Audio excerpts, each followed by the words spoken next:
Here it is right now. Welcome aboard to another episode of Let There Be Talk. It is episode number 489, coming to you on Monday, August 12th. Welcome aboard. I'm out here in Fort Greene, Brooklyn. Beautiful, beautiful area of Brooklyn. Coming to you live from the New York City East Coast. Hope everybody's doing good. Hope you had a great weekend. I had a fantastic weekend. And just give you a little heads up, today is going to be a solo episode. It is all about my trip to the Met Museum to see the incredible guitar display there called Play It Loud. Unbelievable. And I will get into that in a few minutes here. Of course, me being an absolute guitar freak, it deserved an episode, I felt. Like, I was like, wait a minute. There's so many different feelings and emotions coming out of me as I looked at all these guitars. I was like, there's no way that I can't talk about this. And so I thought, what better way to do it than on the podcast? Which, by the way, this is kind of a little bit of the vibe of what my Patreon bonus episodes are like. I do bonus episodes once a week, patreon.com/Dean Delray. And you can join on and hear tons of solo episodes. I think I'm up to like 45 right now of me basically talking about my life and different things that happen throughout my life. And all kinds of shit like that. Like this week, I'll be talking about 60 Minutes, the TV show, what it meant to me, and why I loved it and still do love it. So that kind of weird shit. And I do enjoy once in a while just sitting down and talking on the mic, because a lot of people email me a lot and they ask me a lot of questions, and I think it's sometimes cool just to get it all out there on an episode.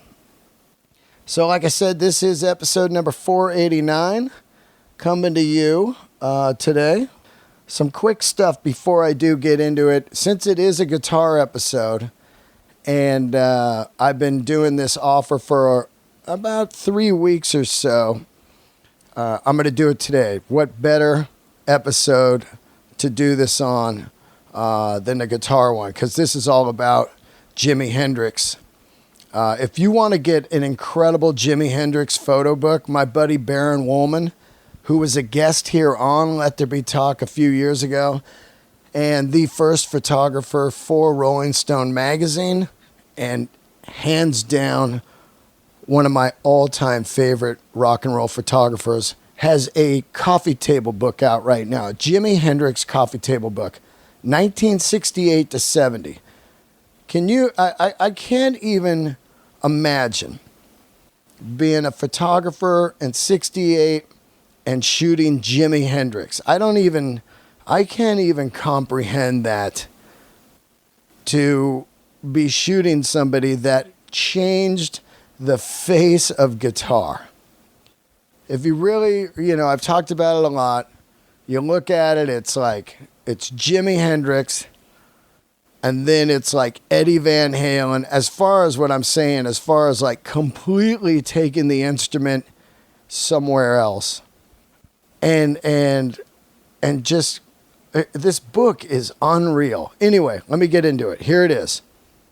It's an insane design book printed on 200-pound paper with silver accents, housed in a beautiful slipcase. An 8x10 custom print of Jimi signed by Baron, a set of 4 Jimi Hendrix postcards, an authorized reproduction of the famous Rick Griffin flying eyeball handbill from the 1968 Fillmore West poster. It's insane. Which Baron shot. The book is $250, but all Delrays, it's $125. This thing is beautiful. Baron Woolman. Here's how you get it. Baron at baronwoolman.com. You email him, you tell him I sent you, and you can get this thing for $125. That's like no Starbucks for a couple weeks. That's what that is. When you think about it, right? It's It's that easy. Anyway, Baron, Baron, at baronwoolman.com. Also, look at all his photos, and they're all available for purchase. His Dan the Green Zeppelin photos, hands down the best. I own one. It's all of Jimmy's guitars lined up on stage.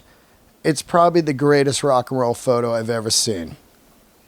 Because it definitely reminded me of today or yesterday when I went to the guitar show. Anyway, we're done with that, but I want you guys not to miss out on that. Baron at baronwoolman.com. Jimi Hendrix, 68 through 70. So cool. Okay, before I do talk about the guitars, real quick, I've got some upcoming shows. I'm in New York for one more week. I will be at the Stand and the Cellar. Just look on my Twitter and Instagram for those. Tomorrow night. No, tonight I'm there. Tonight, Monday night, I will be at the Stand at 8 o'clock. And then I will be at the Stand on Wednesday night and the Cellar on Wednesday night. Thursday, I'm at the Stand. Friday, the Stand at 8 and 10 o'clock. Saturday, Steve Gorman's birthday. Just want to give him a shout out. Steve Gorman of the Black Crowes, who's got that killer book coming out. So yeah, some shows happening in New York, and then I split to Texas with Mark Maron. We're doing Austin, Dallas, and Houston next week. All the dates are on DeanDelray.com. Cleveland Hilarities, I'm headlining. Can't wait to go to the Rock and Roll Hall of Fame, September 20th and 21st. I will be in Detroit, Omaha, Sacramento, and San Francisco with Joey Diaz. Those are on the website. Nashville, October 5th, headlining at the High Watt Rock Club. So there you go. A bunch of great dates. And then September 6th with Burr in Vegas, and December 21st with Burr. All at DeanDelray.com. Okay. That's all the fucking... all the info at the top there. Take a swish here of my Hal's New York seltzer water. It's funny when you're on the East Coast, they have like their own water, and the West Coast has their own water, and then the Texas had Topo Chico, their own water, and you fall in love with different ones, and you can't get them at different places that you're at. You're like, shit. I can't fucking get a Hal's New York seltzer water. And then you go on Amazon and they want $900 to deliver a case of water to your house now. I don't know what the fuck that is, but Topo Chico is at the 99-cent store for $1 for a giant bottle. But if you go on Amazon, it's like $64 for 12 of them. The only ripoff on Amazon is ordering... sparkling water. The addiction of a 53-year-old man. Gotta have my sparkling water, man.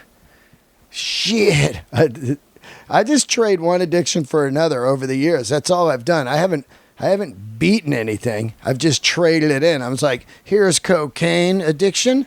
Let me get Arizona iced tea and Swedish fish. Okay, diabetes is here. Let me get some... seltzer water, about 40 of them a day.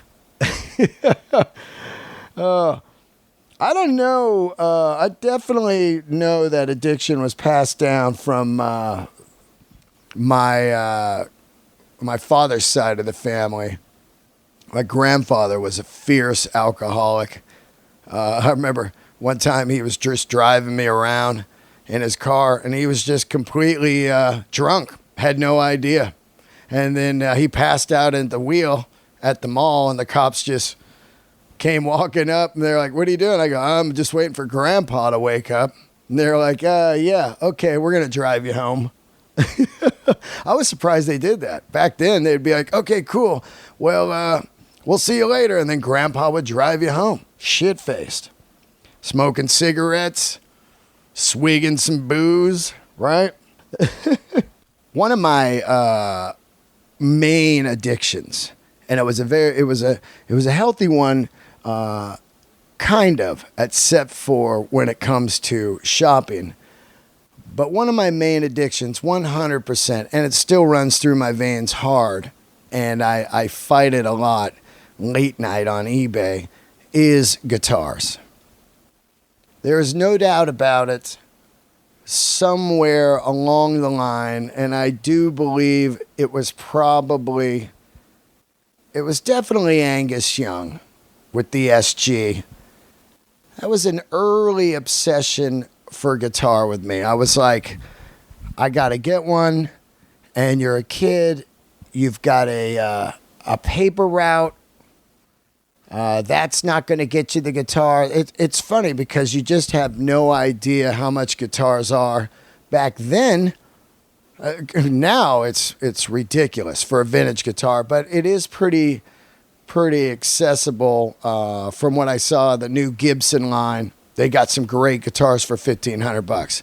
But in the late 70s, when I was looking for a guitar, an SG, it was like $1,000 or something. I don't know. Maybe $800 at the local music store. And it was that's absurd money. I worked a year at Foster Freeze. My buddy Mark Garderman, his parents owned a Foster Freeze, and I worked there with him. We made $3.35 an hour. You could claim exempt because you were a student. And I think I was about 15 working at this burger joint. And you would get your check. You would work. It felt like you worked your ass off for a week. And you get your check and it'd be like $100. You're like, well, I'm never, not a week. I'm sorry, 2 weeks. And you just thought like, I'm never getting a guitar. It's just crazy. I would go into guitar stores. I remember specifically one of the first times I went crazy over guitars. I was visiting my father who lived in Fresno. And there was some music store called Blackstone Music, I believe. And I went in there, and this is, I think it's around 79, because it was, Kiss was on the Dynasty tour. And I walked into the guitar store, and they had two Ibanez's. They had the Iceman there. And I just lost my mind. I was like, oh my God, the Ibanez Iceman right there. I was like, Angus had the SG, and I was way into SGs, but now here we are in 79, and this Iceman is out. And of course, Eddie had his striped guitar, but they didn't sell that at the stores until like the next year. Charvel would sell those at Guitar Center, but this is before that. So there's the Iceman, and to the right is the George Benson model. And I fucking loved them both. They had this just faded abalone, mother of pearl, abalone binding, neck through the body, just beautiful pieces of art. And then they were, I don't even know how much they were, but they were a fortune. I was just looking at them like, oh my God, I gotta get one of those. Never got an Iceman, which is interesting. A couple years later, they made a kind of a cheaper model. It was just blue. And I think it was, it was considerably less money. Didn't have all the inlay and stuff. But I was never, ever interested in shittier models. I always wanted the top of the line until later on when I learned about guitars and got into like Les Paul specials and stuff like that. Just P90 workhorses, the blue collar rock and roll machines, I call them. Anyway, so that I would go to that store every day. I would walk there and I would just kind of look at the guitars for hours. Sometimes they let me pick it up. I didn't know how to fucking play at all.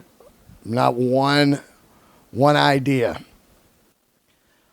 So as that addiction happens, I start to go to stores all the time. Guitar Center's really starting to hit in San Francisco.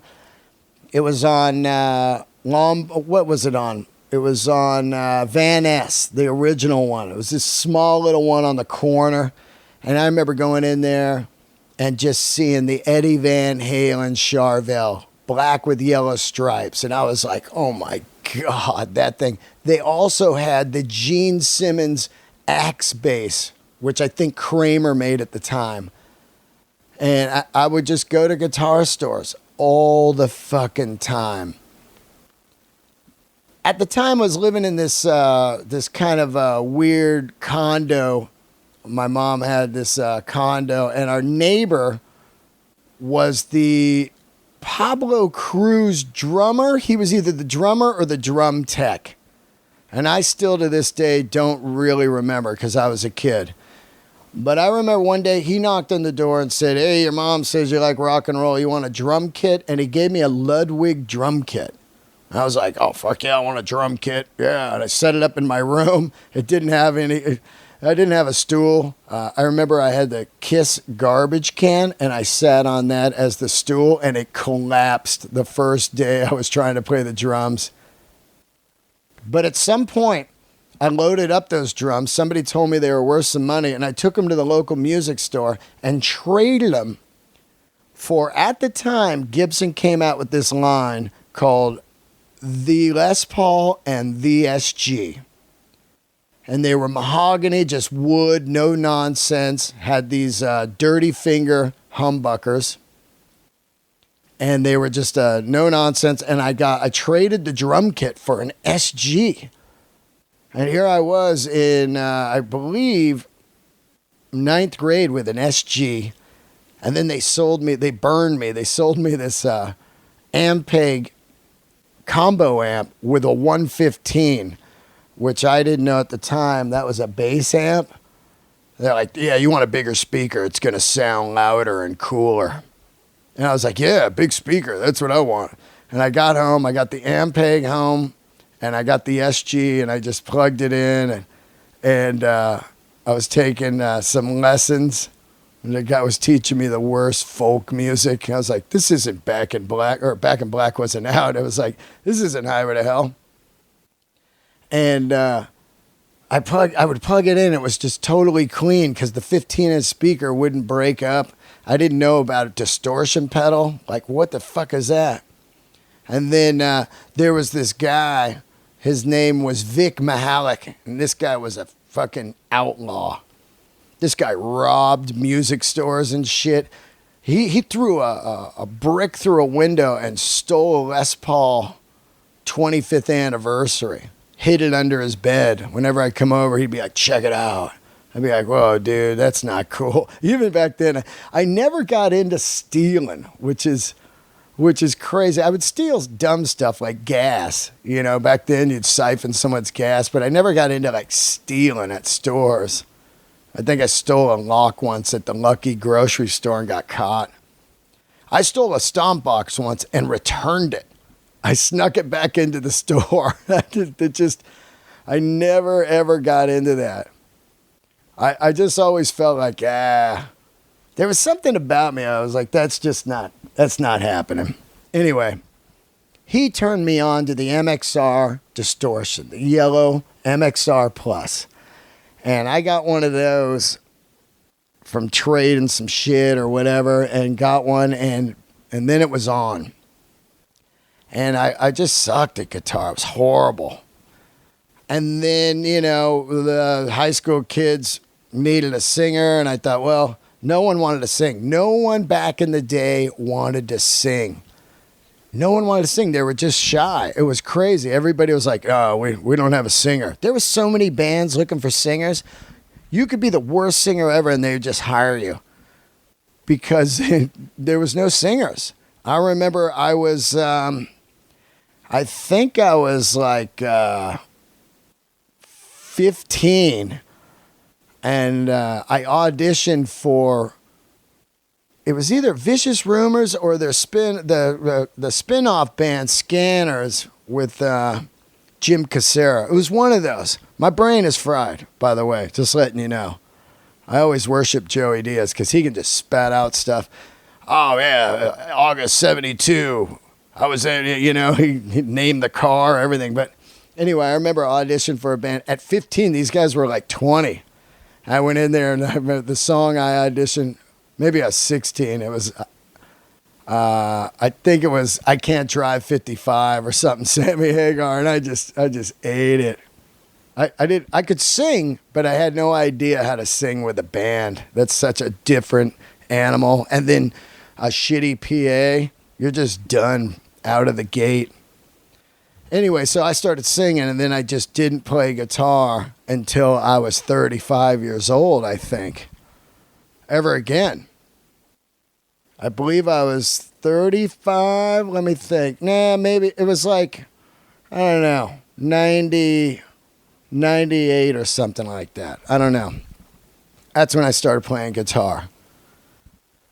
But my addiction for guitars always was there. And anybody in the band, I knew everything about guitars. I knew everything about amps. I knew everything about pedals, everything. So the guitar player, whoever I was playing with, I was like, dude, you got to get this.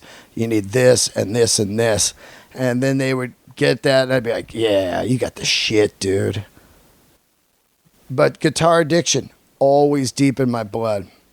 And then once I started playing, I was making some pretty good money at the time, and I started buying and flipping and trading stuff and just slowly working my way through all kinds of guitars. I was one of those guys that I was new to guitar, so I wasn't sure, like, okay, I'm going to get a Strat. And I was like, well, I was like a singer, songwriter, guitar player, kind of Springsteen dude. Not that level, but that type of dude.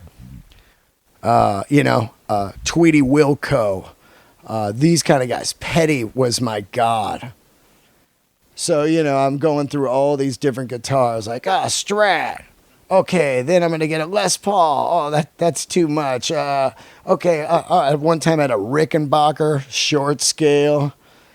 But I owned some of the greatest guitars there were and slowly sold them over the years to survive, to keep going and doing what I was trying to do, which was rock and roll, and even keep going to do comedy.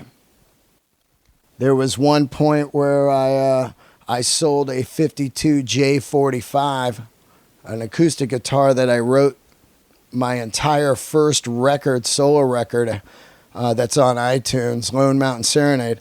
I sold that to my good buddy Bob Spector 20 years ago. And about 2 months ago, I got that guitar back finally. Bob called me one day like, you need that guitar. You need it back. So I own one guitar now. But at any point, if I made money, I would easily own like 30 again, like an idiot. Just a house full of guitars, like an idiot. There's something about them. It gets in your skin. You're on eBay. You're like, there it is. Charvel reissue. Frankenstrat, Oh, there it is. 59 flame top. Super lightweight. Gotta have it. Oh, but I like all three colors. I like Tobacco Burst. I like the Dwayne Almond Burst. I like Tangerine Burst. Just a nut job. It's funny because as I went to this guitar exhibit yesterday, I'm going to read you a little bit what it's about. It's at the Met Museum in New York on 5th Avenue at 80, I believe 84th, right in there. For the first time, a major museum exhibition examines the instruments of rock and roll, one of the most important artistic movements of the 20th century. Influences across cultures and societies. Early rock musicians were attracted to the wall of electric guitar and the distortion of early amplifiers, a sound that became forever associated with rock and roll. So there's 130 instruments in this exhibit. And I have been to, over my lifetime, quite a few guitar shows and displays. The last one I went to that really knocked me out was a Bill Graham tribute traveling museum that had tons of stuff from the God promoter himself, Bill Graham. It had photos of shows he had put on. It had his typewriter, his traveling bag, his boots. It had notebooks, diaries, and then in that it had guitars from famous guys like Jerry Garcia and Duane Allman and stuff that he had a lot to do with. So I had seen some guitars in my life, and I've also been around a lot of famous guitars from hanging out when I used to work at Real Guitars in San Francisco. Gary Brower, the famous guitar tech, guitar technician, the guy that works on and fixes everybody's guitars, from Kirk Hammett, Joe Satriani, Neil Schon, all these people. I would hang out in his workshop there, which is in Real Guitars, and he'd be like, check this out. Neil just brought this by. I'd be like, whoa. My point is, I've seen a lot of guitars, so I am a little jaded. And as soon as I walked into this exhibit, everything was gone. All the jaded, it was like being in the 7th grade again, and there they were, the tools of rock and roll. And right when I walked in, I looked around, and here's the beautiful thing about rock and roll and music, and as obvious as it is, though, it's crazy. There's all types of people in there. You got kids. You got old people. I saw a woman in there. She was like 90. You have different races, different cultures and backgrounds. All different people in there looking at these rock and roll tools. And it's just incredible. For that second I walked through the door, there's no shooters. There's no school shootings, mall shootings in my head. There's no friends that passed away recently. There's no arguments over politics. There's no global warming. There's none of that when you walked into this thing. It's just your brain opens up, and there they are, the most famous guitars in the world. I'm talking about guitars from Neil Young, Bruce Springsteen, Jimi Hendrix, Clapton, Jimmy Page, Jerry Garcia, The Who. It goes on and on and on. And as I walk in, it's the perfect setup. It just starts with Chuck Berry guitar, and then you turn the corner, you go to Muddy Waters guitar, his red Telly, and then you turn the corner, and you pretty much, if you're a freak like I am, you see it right there. You see Frankenstrat, which is Eddie Van Halen's red, fucking famous red striped guitar. Behind it, you see Jimmy Page's number 1 59 Les Paul Burst. And right behind that, you see Jerry Garcia's Tiger, and to the left is Stevie Ray Vaughan Strat. That's right when you walk in. That is the biggest punch in the face of 4 players that are completely different, but completely the kings of rock and roll guitar. And what really, really hit me, I think, the most about it is there's a lot of guitar players that own a lot of guitars. But then there are these guitar players. And these are the guys that really, really mean something. They figured out a guitar that worked for them, and they never strayed off that instrument once they got it. It's funny. I'm looking at Jimmy Page's 59 Les Paul. All right, so he plays a Telly first with the crazy dragon painting on it. That Telly's there, by the way. And then Joe Walsh one night shows up at a show, hands him a Les Paul and goes, "You should be playing Les Paul, man. Play this one tonight." And he's like, "Tonight? I don't know." He buys that Les Paul from Joe Walsh. Never, ever not plays a gig without it ever again. Same with Eddie Van Halen. Can't find a guitar that he's looking for. Back in the day, he needed a humbucker, but he also liked a tremolo bar. They didn't make a Strat with a humbucker back then. And Les Paul didn't have a tremolo. They had Bigsby's, but not the kind of stuff that this guy was going to do. So what's he do? He makes his own out of a bunch of junk. And that is his main guitar forever. Of course, he had a bunch later on, which were all incredible too. But my point is, Garcia with Tiger, yeah, he had Wolf. He had an SG early on. He had a Travis Bean. He had some crazy guitars. But once he gets to Tiger, that's it. That is the Jerry Garcia sound and guitar. Which, by the way, I want to make a big, big statement to a lot of people that don't play guitar. These fucking guys could play anything and they would sound like them. I mean, the perfect example is Billy Gibbons.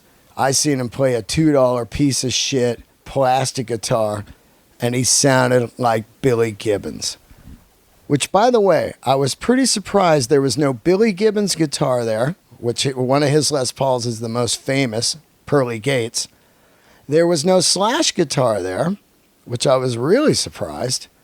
And there was no Randy Rhoads stuff there, which is interesting. But I get it. The Randy Rhoads stuff it's so, that's at the school that the brother and sister have, the mom's old school.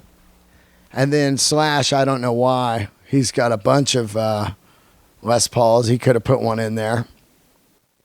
And then, and no Billy Gibbons, which is really strange. But other than that, everybody's stuff is in there. The Prince guitars. There's some Prince guitars in there. You know how he's got those crazy, the sign-shaped ones. But there was one in there from the Sign of the Times tour, which is absolutely my favorite Prince record of all time. And he didn't tour Sign of the Times in the U.S. He did Love Sexy after that. But there was a guitar in there, and I'll post a photo of it. It was the weirdest guitar I've never seen this guitar. And it was called the Model C. Some guy in Germany made it in 1986, and this is the description. This futuristic guitar was a gift from the German princess Gloria von Thurn around 86. Prince used to record the majority of Sign of the Times in 87 and played it on the 87 tour. It appears in the video for Alphabet Street in 1988 and in the concert film Love Sexy Tour. And I don't really remember this guitar, but it is insane. It's insane. Anyway, so I'm walking around in there and I'm looking around. Of course, they've got, everybody's there. They've got the Paul Stanley Iceman with the broken glass that he played on the Dynasty tour that I saw. They got the Stevie Ray Vaughan, his main guitar, that one with the SRV initials on it, the kind of like burnt up looking one. They got both of Garcia's guitars there. They have Tiger and they have Wolf that John Mayer recently played at Citi Field. And a lot of these are owned by private collectors They had Clapton's Blackie there. I think Blackie was the highest priced guitar ever sold. Let me look that up real quick. That sold recently, and it was the highest priced guitar ever to sell. Let's see, Blackie Strat. Let me look that up. Here it is right here. It sold in 2017 for the mere price of, I take that back. Blackie sold in 2004 for $850. But the new king, the highest sold, I forgot about this, was David Gilmour's Black Strat, which is the Strat that Gilmour played on everything, for $1,815,000. $1,815,000. Which had me looking at these instruments while I was at the show. I am kind of a guitar freak and a connoisseur. I am a connoisseur. I sound like a fucking dick there. I am a what you would call a guitar connoisseur expert, but I do know a lot about guitars. And as I was really looking at these things, because they do have these relics out now. Like, you can buy a Frankenstrat, one of those Eddie Van Halen.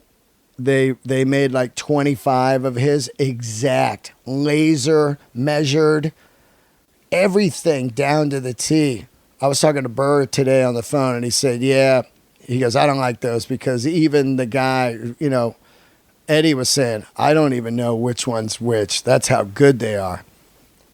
So I was looking at these because I was thinking, when you really think about it, Jimmy Page's #1 Les Paul, I'm thinking, because they reissued Jimmy Page's Les Paul. Gibson did. They made 100 of those, and 25 or so were identical and signed and all this shit. But when you really look at it, I was like, is that really the #1? Because holy shit. I know the Met. The Met has art in there that's worth, hundreds of millions. I get it. But as Jimmy Page, do you put your #1 in the museum? Of course it's insured and everything, but when you're Jimmy Page and you've got all the money in the world, you don't care about insurance if it burned down and they go, well, here's a check, we estimated it at $5 million. It wouldn't be about that. It'd be like, I played every fucking gig from 1969 all the way to the Zeppelin reunion back in 2004 or whatever that was with Jason Bonham. And I played that in the Firm, and I played that with the Black Crowes, and I played that, when I did those shows for Ronnie Lane. Just like, I played that at the failed reunion with Phil Collins on drums. You know what I mean? Like, is it really that? I'm sure it is, but holy smokes.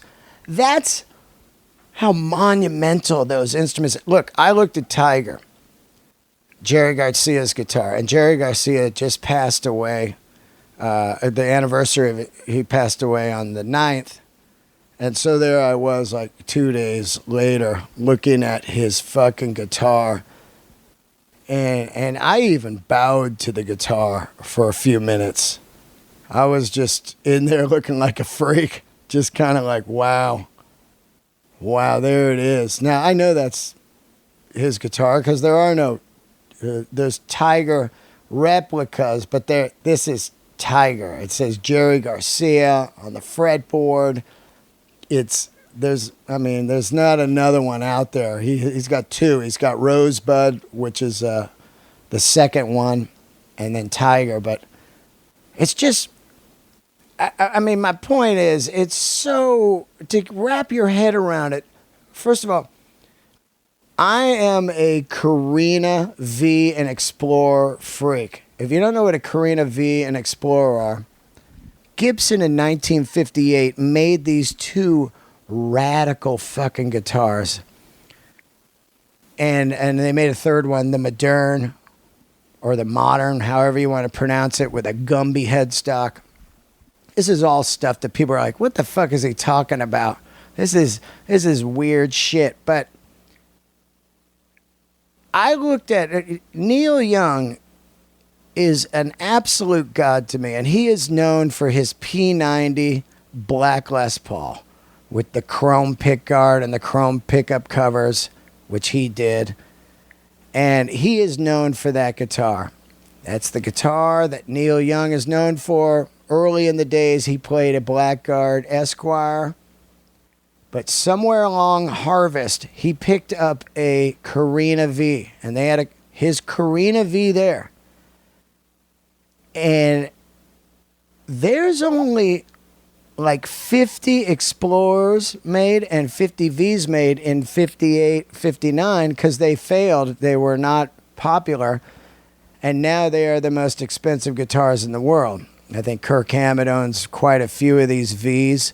I had Nancy Wilson on. She owned a real one, sold it to Rudolph Schenker the last 10 years ago or something like that. But there was Neil Young's Carina V from the Harvest Tour. Right fucking there. I've got pictures of this thing all over at my hut, you know, like in different magazines and everything. And I'd never seen it in person. Never thought I would ever see this guitar. I didn't even know if Neil still owned it. I've never heard Neil talk about it. But there it was, the Carina V, and it was his. It's just fucking crazy that you could go for $25 and see some of the greatest guitars in the world from these people. There was a Steve Miller guitar there that was made all of like, what is that shit called? Bakelite. The whole guitar was made of Bakelite. It was fucking crazy. I took 1 million photos, so I'm kind of looking through the photos right now. Oh, they had the Joe Perry. Remember he played that weird hollowed out Explorer in Walk This Way with Run DMC? They had it there. And I read the description. It's amazing. Never knew what that was. I just thought it was something custom made for him. But here's the description. It was called the X100 Blade Runner. Electric guitar made from Guild Guitar Company. The designer was David Andrew Guitars in New York. And it's a distinctive guitar with large cutouts, presents a futuristic take on Gibson's early space-age Explorer body. David Newell and Andrew DeRosier licensed the design to Guild, which delivered an early example to Joe Perry of Aerosmith. Perry used the instrument in the music video Run DMC Walk This Way, and then played it non-stop all the next couple of years. Only about 100 X100 Blade Runners were ever produced. I've never ever seen another one in my life. I've never seen one at a store. I didn't know that. I just thought somebody made that for him. I mean, you know, like Gabriel from Echo Park Guitars, I had him on, and he makes a lot of guitars for Joe Perry now.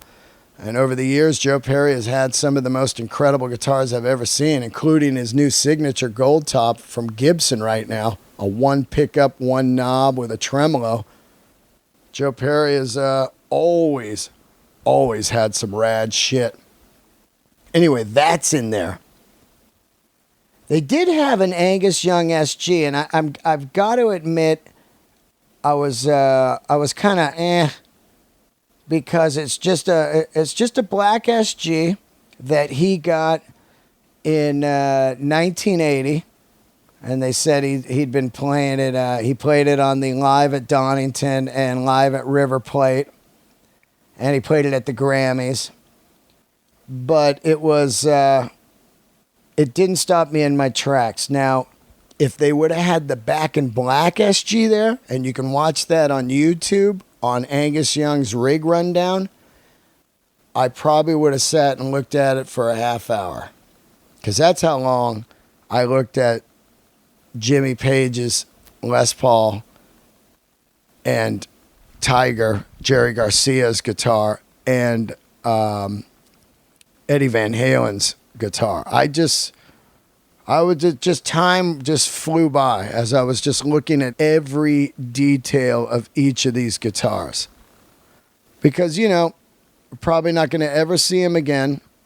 So you got to take it all in. I'm 53. I have seen most of these guitars played in front of my face over the years of growing up. I've seen Frankenstrat. I've seen that thing 2 feet away at the Oakland Coliseum on the Women and Children tour, on the Fair Warning tour, on the Diver Down tour, at the US Festival.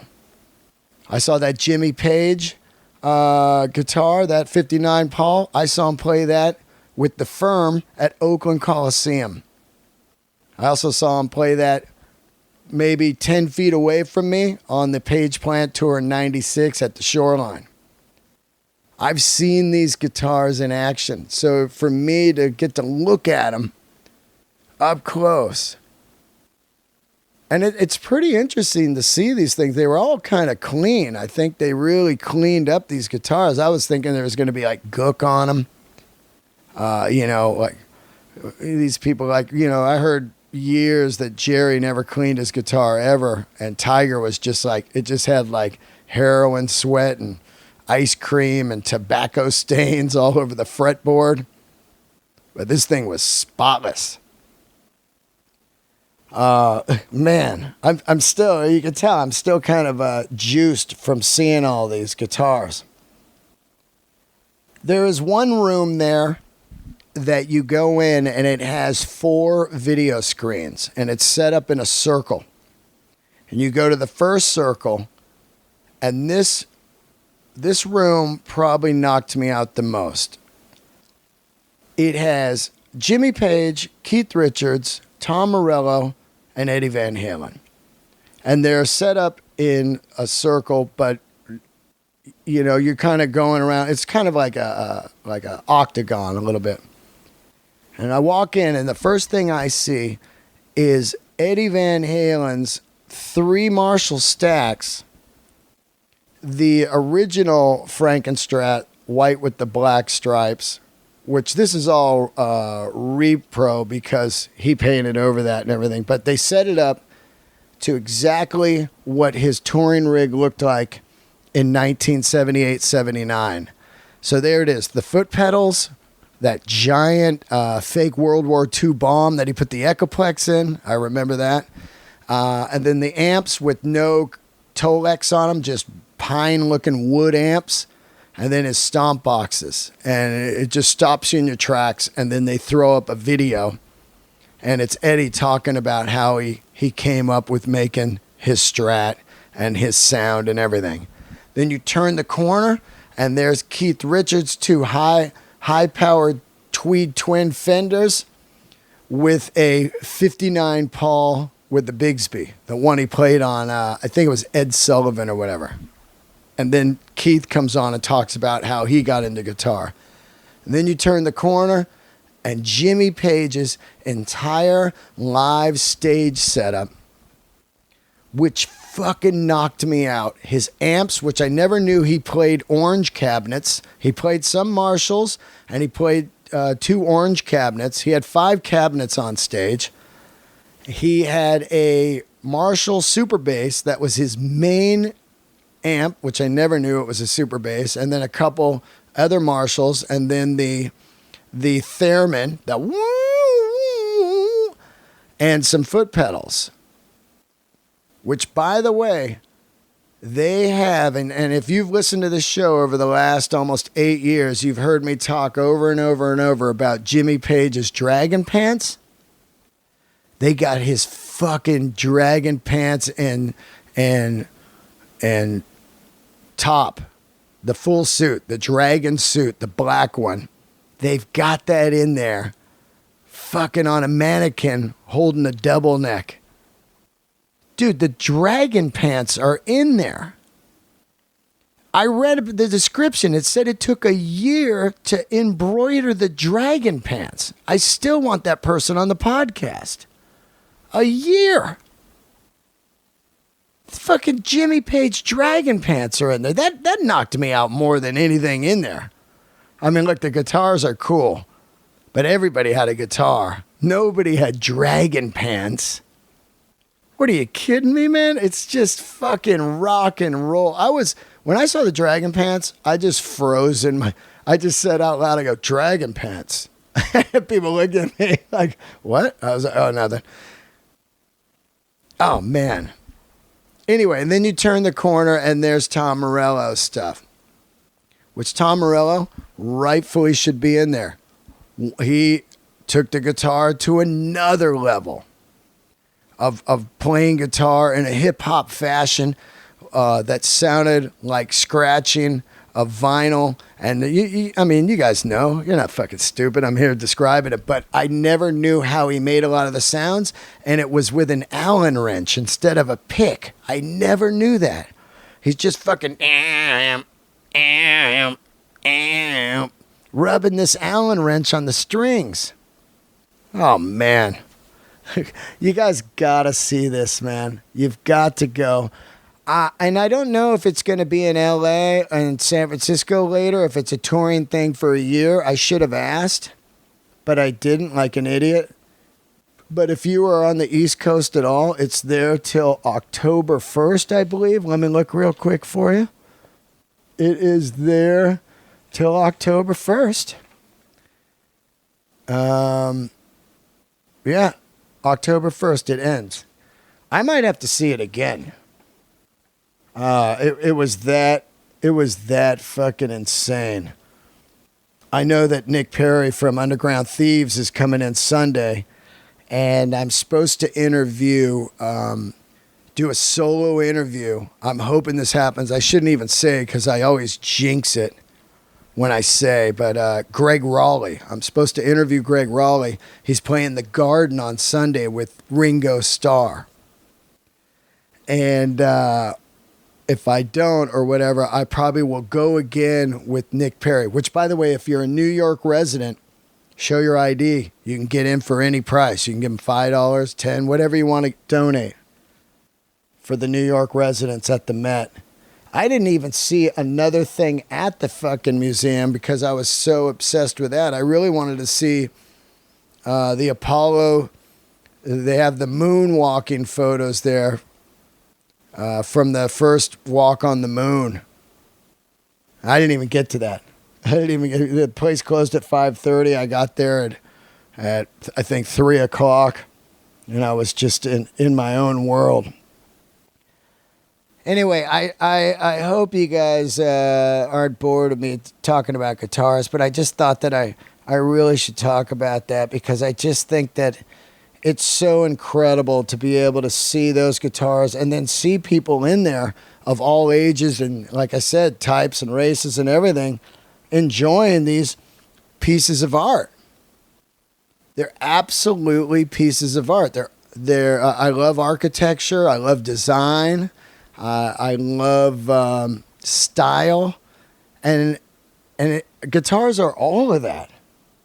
And even just people that don't even really aren't obsessed with them love guitars. They'll stop and look at it like, oh, a guitar. I mean, look at the fucking Hard Rock Cafe made a fortune all those years selling shitty food by just loading it up with rock and roll memorabilia. You didn't even notice. You're like, this food tastes like shit. You never said that because you're like, whoa, is that Boss Skaggs tie? Boss Skaggs tie. I don't even know why I said that. So insane. Anyway, I loved it, and I know you guys will love it also. And I did walk. The thing I came away from that was I realize I always come back to Jimmy Page. And look, I worship Eddie Van Halen and the Fair Warning record and the Women and Children record are insane to me. I love Jerry Garcia. He in my later life now has become just a spiritual guider with his playing and his music, and just a relief. And I'm so glad I found him later in life. And Stevie Ray, there was a time where I was just like, Stevie Ray, wow. Clapton and Cream, you know? All of that. Neil Young, like I said. But when I really, really think about it, and as I was watching the 4 videos, the Eddie Van Halen, the Keith Richards, the Tom Morello, and the Jimmy Page. When the Jimmy Page video came on, they shot this video recently of him talking about his setup and his guitars. It's in there. As I watched that, and I don't know if you've ever seen the movie It May Get Loud, that one with Jimmy and Jack White and The Edge.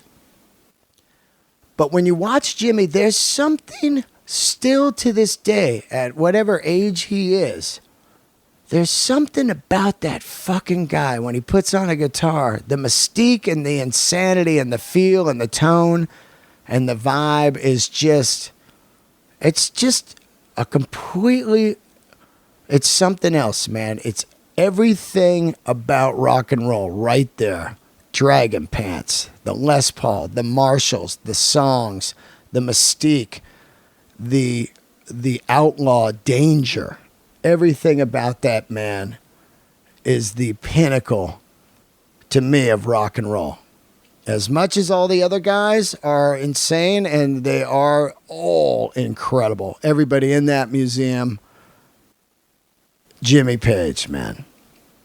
And also, as I walked out of there, I realized still to this day, I worship the Carina V and Explorer more than any guitar in there, because I can't even imagine in a sterile late 50s America, just a safe America, that a guitar company put out those 2 shapes of instruments.